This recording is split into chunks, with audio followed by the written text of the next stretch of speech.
Leonardo Da Vinci, perhaps most famous for the Mona Lisa and her smile. But who is this famous artist? And what did he do?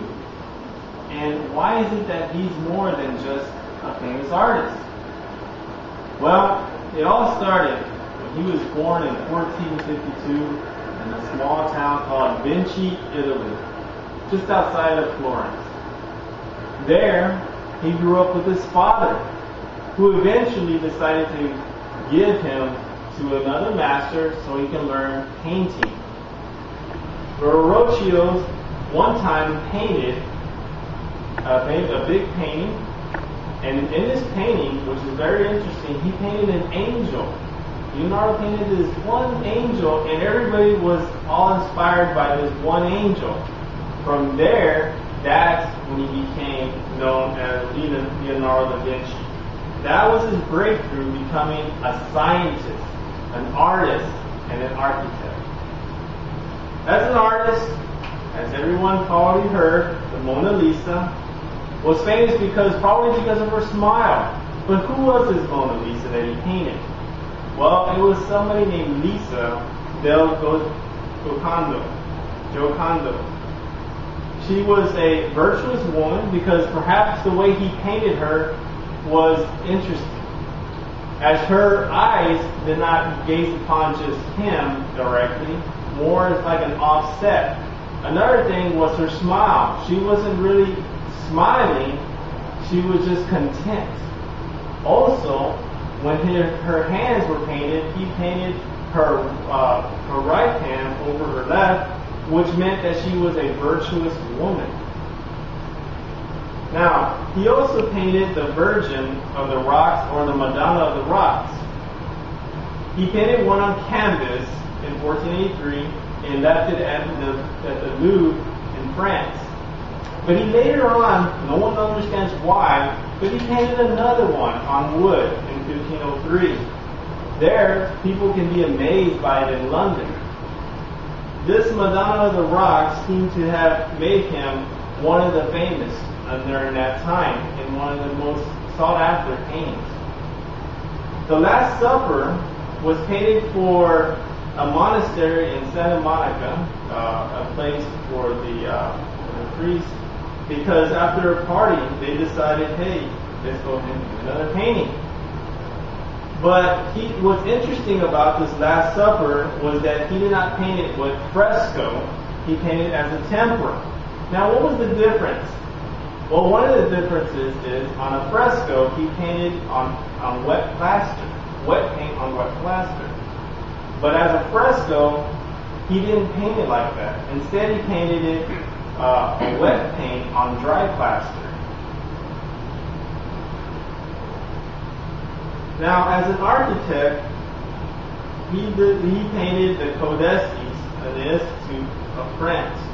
Or in other words, he made some interesting objects. As he designed many objects, such as war machines, flying machines, and also as work machines and land and water machines, all sorts of machines and different ways of mechanics. He loved to do that. That was another thing that he was interested in. His mind wasn't just set on making drawings and paintings, but also in these things right here. He liked to design. Okay, one of the things that he made was the war machine. He made an armored car. Now, we can imagine, well, today it would be common for somebody to make an armored car, or back then an armored chariot. But he made an armored car, covered on all sides, with wheels that were covered with plates. Another thing that he did was a flying corkscrew, or a flying machine. If anybody built one of those, they'll think that he's mad. But even back then, they didn't understand the full potential that man can do. They always thought that flying was just something in a dream. But he actually created something, so that way in the future, people can be inspired by them. He also made a diving suit for water, which was something that nobody really thought about doing, looking what's underneath water, but his mind was out there. He knew that there was more to life than just what people saw in front of him. Yes, he was an interesting person as an architect because he even had an ideal city. And this city, known as the Leicester, was one of those ideal cities for the future that he had thought about doing. He had planned it out and decided, hey, these mechanical things that he designed was for this city. Another thing that people don't understand was that other than drawing, painting, and designing, was also that he was a scientist. The Codex of Leicester talked about many things that he could be used.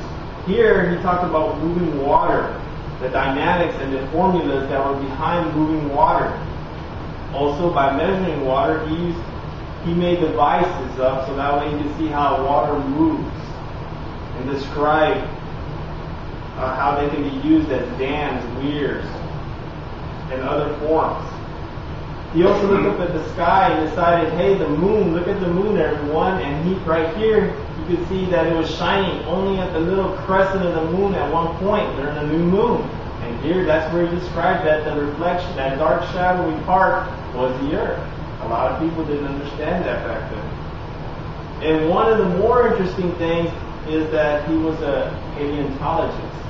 People have discovered that he had many renderings of how paleontology worked during the time. As people looked up at the shells of a mountain, they thought this was from a great flood, but for him, he was like, no, this was from small catastrophes up in the mountains, from small earthquakes and stuff where the water was at one point, millions of years ago. Yes, Leonardo, he was complicated at times, but he was surely a genius and an ideal artist.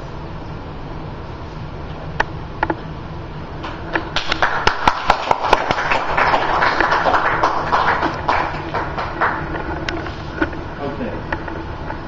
Now, are there any questions now that I ended this? Yes, you were here. Yes, what kind of conspiracy were there in disputing the Last Supper? Yes, there are many theories behind it because it had taken many years for it to, to be developed. And many artists during that time, they would like to hide little clues in their paintings, whether it's their name or probably even a picture within a picture. Here, one of the theories was that there was a head on. If you look at the very right, the very left of the picture of Judas, which was, one of the apostles that was on the table.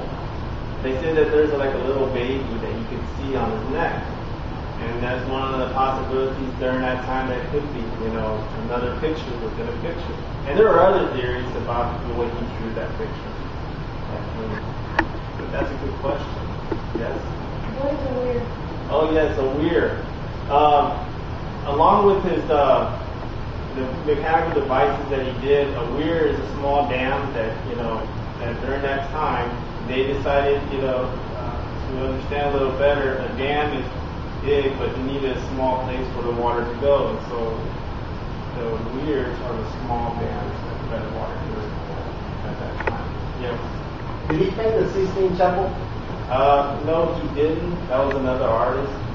Although there were many artists during that time, but he wasn't, unfortunately, one of the ones that painted the Sistine Chapel. It was Michelangelo. Yes. What is mechanical loom? The mechanical loom, well, he did do a lot of different ideas, and one of the ideas was the mechanical loom. And that was one of his designs, and that was interesting right there that he designed one of those. Mechanical looms is one of those big looms that you do clothing and other attire. Yes. What is the ideal city? The ideal city, and that's an interesting one. It's one of those cities of Leicester, where that's where he basically had all the designs made up for this one big ideal city. So that's what that ideal city is.